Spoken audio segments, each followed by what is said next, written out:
hal yang perlu teman-teman kerjakan selain MK ini ya. Ada beberapa hal yang perlu teman-teman pahami tentang PTK, dan saya yakin teman-teman semua sudah melakukan itu ya, melakukan apa namanya PTK itu, karena teman-teman semua itu sudah lama itu menjadi satu kewajiban ya, kewajiban bagi seorang guru untuk melakukan PTK gitu. Dan ini semua tentunya perlu persiapan yang matang ya untuk teman-teman melakukan hal tersebut gitu. Jadi hal-hal yang perlu disiapkan banyak, dan tentunya mudah-mudahan teman-teman semua bisa melakukan hal tersebut karena teman-teman sudah melakukan tugas-tugas itu ya, melakukan tugas-tugas yang telah diupload itu, ke dalam apa namanya, Damal ya, dalam Damal. Ada hal yang perlu saya sampaikan di sini. Yang pertama tentang problem ya. Problematika ketika teman-teman melakukan tindakan kelas, biasanya satu hal yang sering muncul dalam PTK itu pertanyaan-pertanyaan yang memang sudah kita lakukan tetapi kita sedikit kesulitan di situ ya. Saya sempat membaca beberapa tugas-tugas teman-teman yang sudah diupload, walau saya tidak nilai tapi saya hanya membaca. Itu sepertinya teman-teman ada sedikit problem ketika mengidentifikasi masalah ya secara keseluruhan. Mengapa? Karena kita sering, atau sebagai tenaga pendidik sering kesulitan menentukan masalah utama yang relevan untuk diteliti.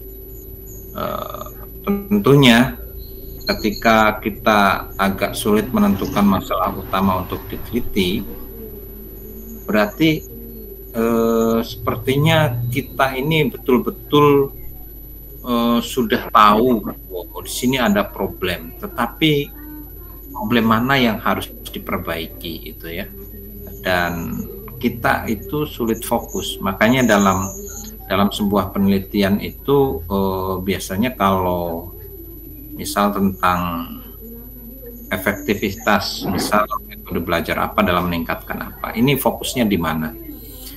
Jadi kalau di penelitian kualitatif ya ada fokus dan subfokus itu ya.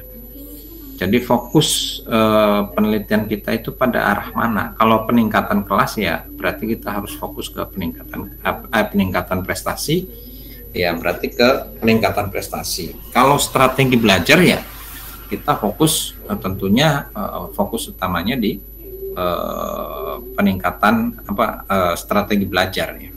Gitu. Contoh kecil itu seperti guru merasa siswa itu tidak termotivasi, tetapi tidak mengetahui penyebab spesifiknya ini, gitu ya. Maka seperti metode pembelajaran yang kurang menarik dan suasana kelas yang tidak kondusif, apakah ini menjadi penyebab utama ataukah ada masalah lain, gitu ya? Ada masalah lain. Ini yang apa namanya? Yang menjadi satu problem bagi kita sebagai guru gitu ya, sebagai guru gitu.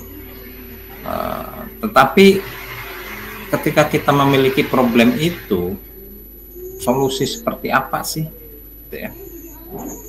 Solusi seperti apa yang perlu kita lakukan. Maka kita bisa melakukan satu sharing informasi atau diskusi dengan sesama guru, dan gunakanlah hasil observasi dan evaluasi untuk mengidentifikasi spesifikasi masalah yang dihadapi oleh kita. Ini, jadi ini yang sering kali kita menghadapi problematika ketika kita mengidentifikasi masalah. Itu di PTK itu problem-problemnya semacam itu ketika saya melihat tugas yang diupload, ya, tugas yang diupload. Yang kedua itu problem yang serius adalah merumuskan atau rumusan masalah yang tidak jelas. Itu.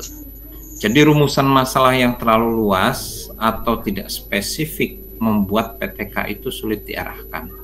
Maka ketika dalam merumuskan satu masalah itu kita harus betul-betul jelas, gitu ya.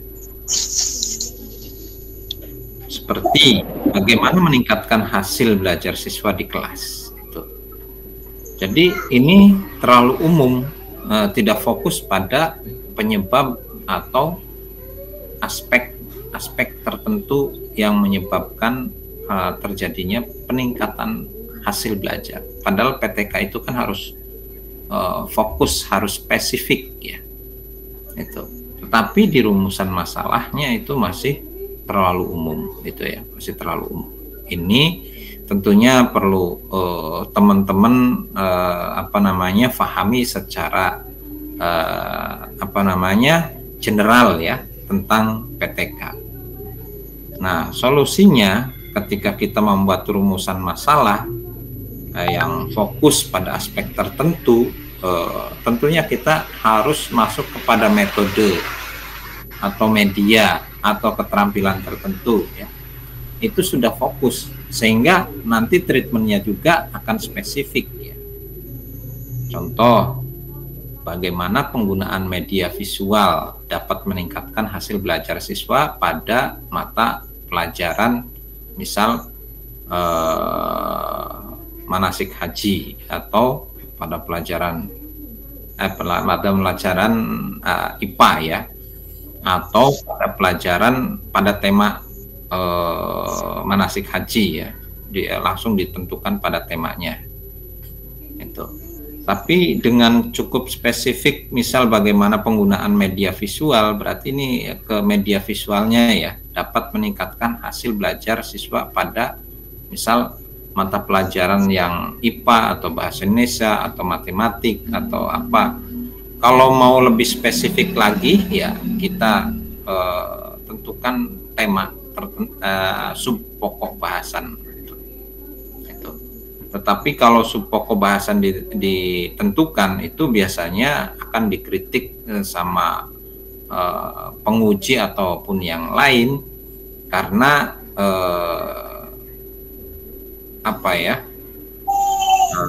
cukup dengan menggunakan mata pelajaran. Nanti temanya itu bisa dijelaskan pada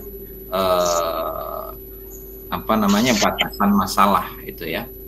Batasan masalah itu. Jadi di batasan-batasan itu kita jelaskan, kita akan menggunakan media ini pada topik ini, mata pelajaran ini, atau pada bab ini.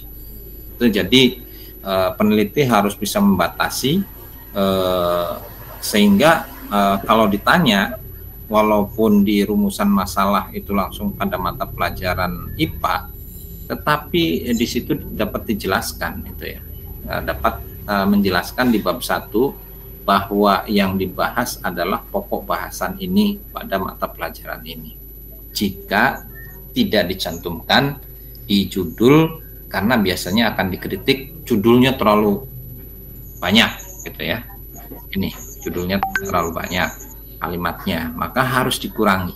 Yang harus dikurangi adalah topiknya, langsung pada mata pelajaran. Tetapi strateginya berarti di bab 1 harus cantumin bahwa yang dibahas dalam penelitian ini adalah topik ini, gitu ya, atau sub bahasan atau pada bab berapa itu ya, pada mata pelajaran IPA atau bahasa atau matematik atau agama.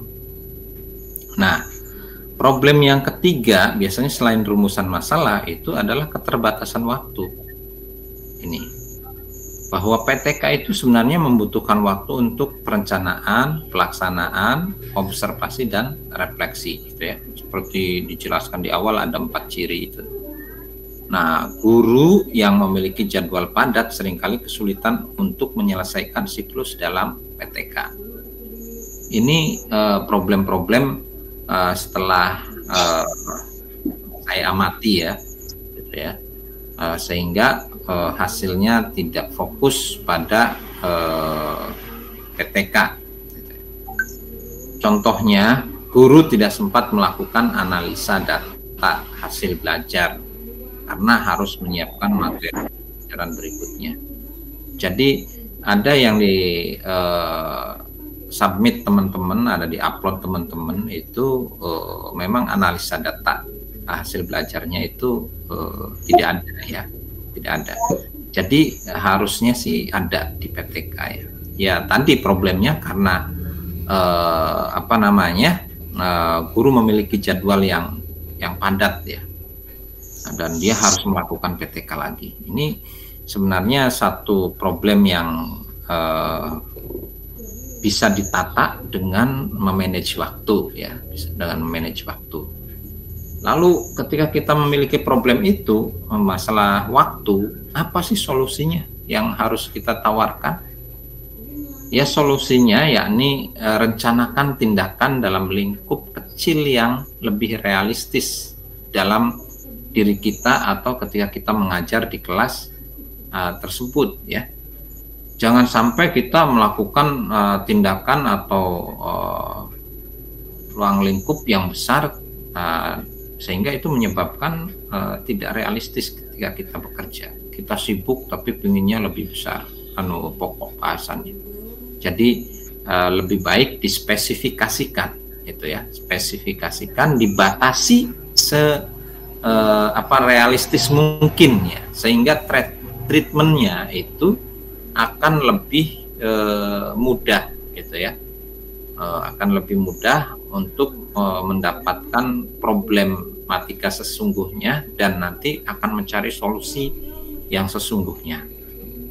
Nah, ada juga hal lain yang perlu kita lakukan sebagai bagian dari solusi gitu ya, yakni berbagi tugas dengan kolega atau dengan teman sejawat gitu ya.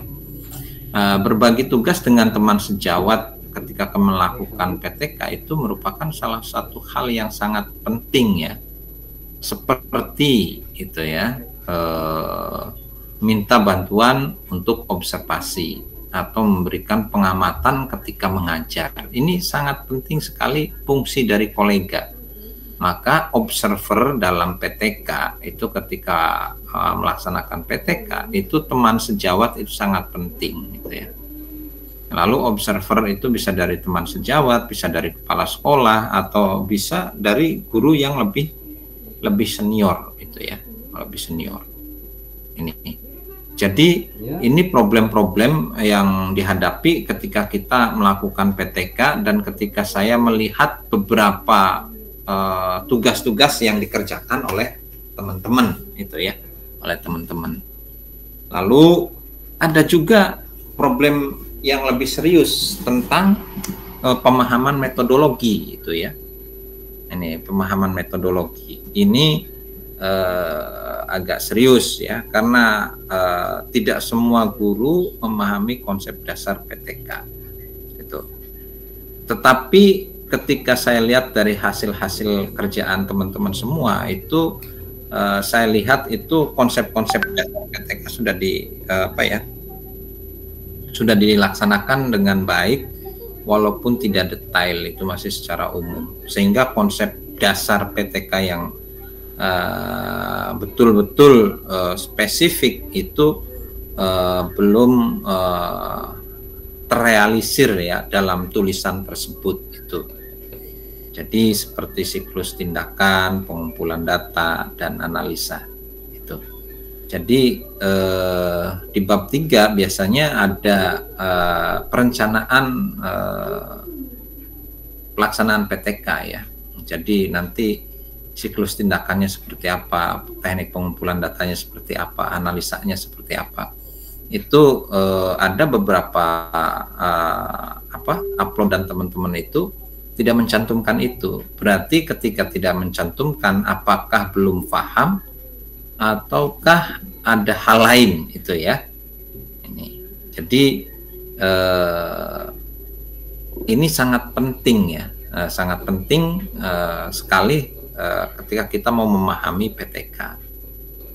Jadi dalam hal ini sebenarnya guru bisa menyelesaikan satu tindakan tanpa melakukan refleksi langsung dan menyimpulkan hasil penelitian. Ini karena sedikit belum memahami tentang PTK.